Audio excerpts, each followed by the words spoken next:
आज हम बात करने वाले हैं एक ऐसे स्टॉक के बारे में जिसका सेल्स 2020 से 2 गुने से ज्यादा और नेट प्रॉफिट सेम पीरियड में 5 गुने से ज्यादा हो गया। पर अगर इनके स्टॉक प्राइस को देखेंगे तो जिस हिसाब से इनके प्रॉफिट्स बढ़े हैं उस हिसाब से इनके स्टॉक प्राइस अभी तक नहीं बढ़े हैं। फरवरी 2021 में जिस लेवल पर इनका स्टॉक ट्रेड कर रहा था आज भी उसी लेवल पर इनका स्टॉक प्राइस हमें देखने को मिल रहा है। मतलब सेल्स और प्रॉफिट तो कई गुने हो गए लेकिन स्टॉक अभी वही का वही है। और दोस्तों इसी वजह से इस कंपनी का वैल्यूएशन इस समय बहुत ही अट्रैक्टिव हो गया है।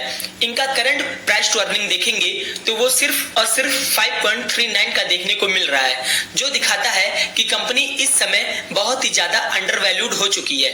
और अगर इनके 3 साल, 5 साल और 10 साल के मीडियन प्राइस टू अर्निंग से भी कंपेयर करें तो भी कंपनी इस समय बहुत ही ज्यादा अंडर वैल्यूड देखने को मिल रही है। तो दोस्तों हम जिस कंपनी की बात कर रहे हैं उस कंपनी का नाम है KNR कंस्ट्रक्शंस लिमिटेड। तो दोस्तों आज हम इस कंपनी के फंडामेंटल्स, कंपनी के बिजनेस मॉडल और कंपनी के फ्यूचर ग्रोथ के बारे में आप लोगों से बात करेंगे। तो दोस्तों वीडियो में आगे बढ़ने से पहले आप लोगों से एक रिक्वेस्ट है कि अगर ये वीडियो आप लोगों को अच्छा लगे तो प्लीज वीडियो को लाइक एंड शेयर करें और चैनल को भी सब्सक्राइब करके बेल आइकन को प्रेस कर दें ताकि हमारे हर नए वीडियो की जानकारी सबसे पहले आपको मिल सके। तो आइए दोस्तों सबसे पहले हम कंपनी के पिछले 10 साल के सेल्स ग्रोथ और प्रॉफिट ग्रोथ को देख लेते हैं कि क्या कंपनी कंसिस्टेंसी से आगे बढ़ी है या नहीं, क्योंकि कंसिस्टेंट ग्रोथ एक अच्छी कंपनी की पहचान होती है। तो दोस्तों सेल्स की बात करें तो मार्च 2015 में कंपनी 904 करोड़ रुपए का सेल्स करती थी, जो आज के डेट में 5192 करोड़ रुपए तक पहुंच चुकी है, यानी कि 10 सालों में 5 गुने से भी ज्यादा बढ़ चुकी है। और नेट प्रॉफिट की बात करें तो मार्च 2015 में कंपनी 70 करोड़ रुपए का नेट प्रॉफिट कमाती थी, जो आज के डेट में 1335 करोड़ रुपए तक पहुंच चुकी है, यानी कि 10 सालों में प्रॉफिट 19 गुने से भी ज्यादा बढ़ चुका है, जो बहुत ही शानदार ग्रोथ दिखाता है। अब आइए दोस्तों कंपनी के फंडामेंटल्स भी देख लेते हैं कि वो कितने शानदार हैं और उसके बाद कंपनी के बिजनेस मॉडल पर बात करेंगे। तो दोस्तों कंपनी का मार्केट कैप 6504 करोड़ का है। इनका रिटर्न ऑन इक्विटी 23.7% और return on capital employed 25.7%। Company के ऊपर कर्ज की बात करें तो इनके ऊपर 1404 करोड़ रुपए का कर्ज है, जिसके बदले में इनके पास 4105 करोड़ रुपए का रिजर्व भी मौजूद है, यानी कि कंपनी जब चाहे अपनी कर्ज को इन पैसों से आराम से चुका सकती है। कंपनी का रिटर्न ऑन एसेट 14.8%, इनका करंट रेशियो 2.78 और पैक रेशियो 0.23 देखने को मिल रहा है। प्लस परसेंटेज की बात करें तो कंपनी ने अपने एक भी शेयर को गिरवी नहीं रखा है। और सबसे बड़ी बात इनका इंट्रिंसिक वैल्यू अगर देखिएगा तो वो 573 रुपए निकल कर आ रहा है।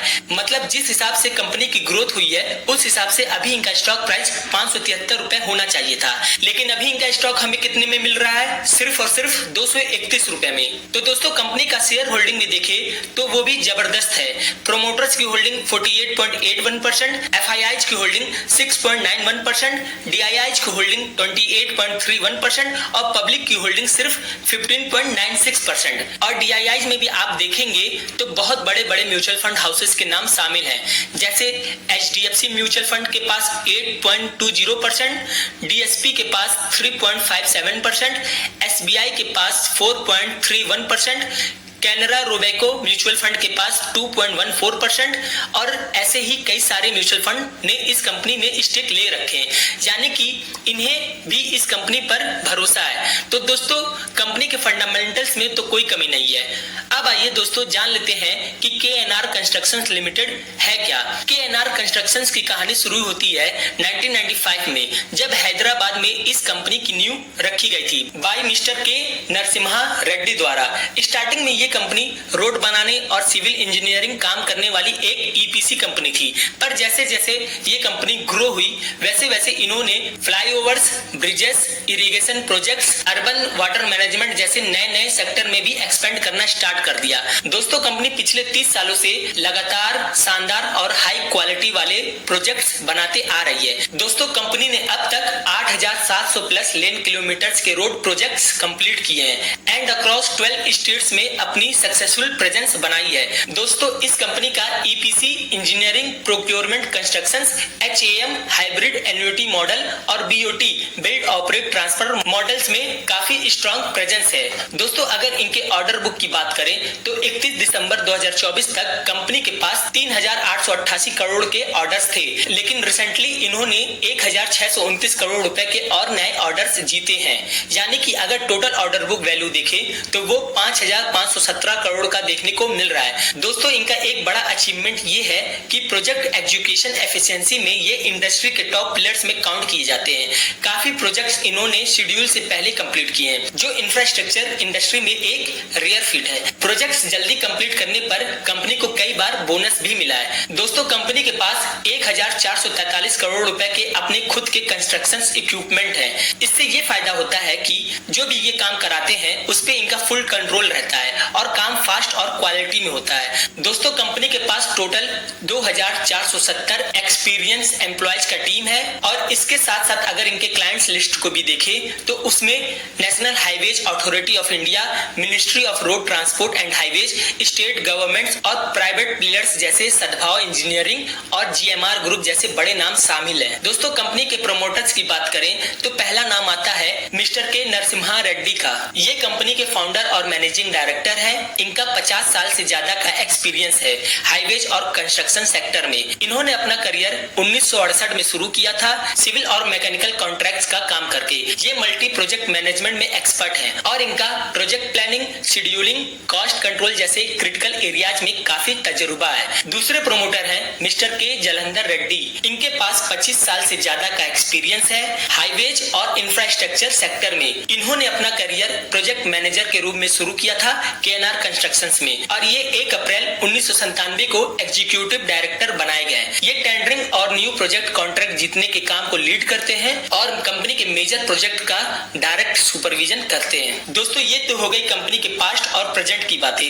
अब आइए इनके फ्यूचर की भी बात कर लेते हैं कि जिस सेक्टर में कंपनी अभी काम कर रही है उस सेक्टर में फ्यूचर में अपॉर्चुनिटीज है या नहीं। तो दोस्तों, भारत सरकार का 2027 तक भारत को $5 ट्रिलियन की इकोनॉमी बनाने का सपना है और 2047 तक सरकार का लक्ष्य है कि भारत पूरी तरह से विकसित भारत में बदल जाए। दोस्तों, किसी भी देश को अगर विकसित होना है तो सबसे पहले उसे अपने देश के इंफ्रास्ट्रक्चर को मजबूत करना होगा और भारत इस समय इसी रास्ते पर तेजी से बढ़ रहा है। 1 फरवरी 2025 को हमारी फाइनेंस मिनिस्टर निर्मला सीतारमन जी ने 11.12 लाख करोड़ का बजट इंफ्रास्ट्रक्चर सेक्टर के लिए एलोकेट किया, जो जीडीपी का लगभग 3.4% होता है। दोस्तों, इस समय इंडिया के पास दुनिया का सबसे लार्जेस्ट रोड नेटवर्क है 67 लाख किलोमीटर का, जिसमें नेशनल हाईवेज का रोल बहुत ही कम है, सिर्फ 1.46 लाख किलोमीटर का, जो टोटल रोड नेटवर्क का लगभग 2% है, जो देश की 40% ट्रैफिक को संभालती है और इसे सरकार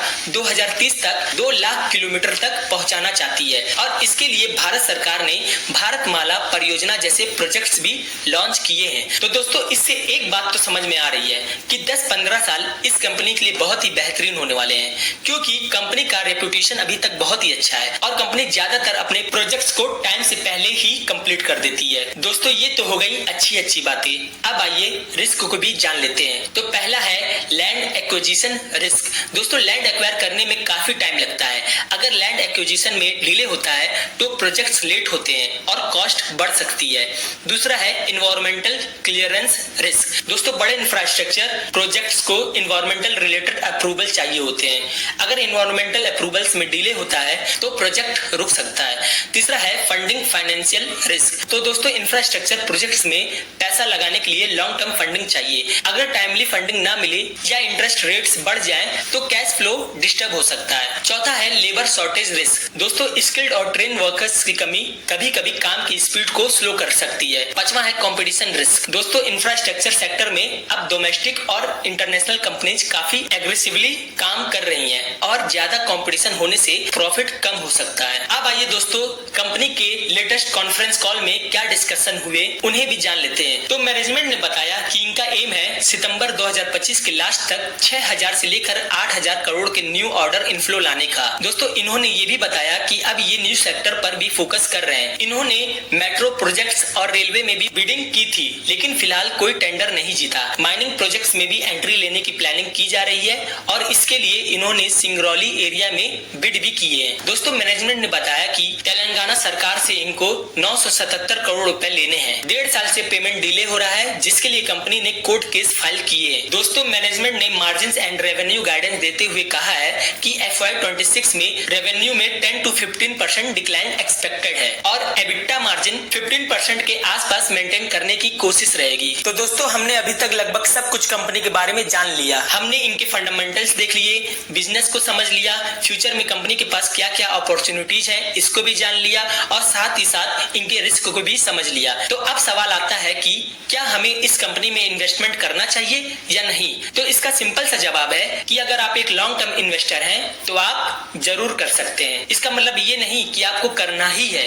दोस्तों ये बस मेरा एक ओपिनियन है और मैं गलत भी हो सकता हूँ, इसीलिए मेरे कहने से आपको कुछ भी बाय या सेल नहीं करना है। और अगर आप करना भी चाहते हैं तो प्लीज अपने फाइनेंशियल एडवाइजर से डिस्कस करने के बाद ही करें। दोस्तों ये वीडियो आपको कैसी लगी प्लीज कमेंट बॉक्स में जरूर बताइए और चैनल को सब्सक्राइब करना ना भूलिएगा। मिलते हैं नेक्स्ट वीडियो में, तब तक के लिए जय हिंद जय भारत।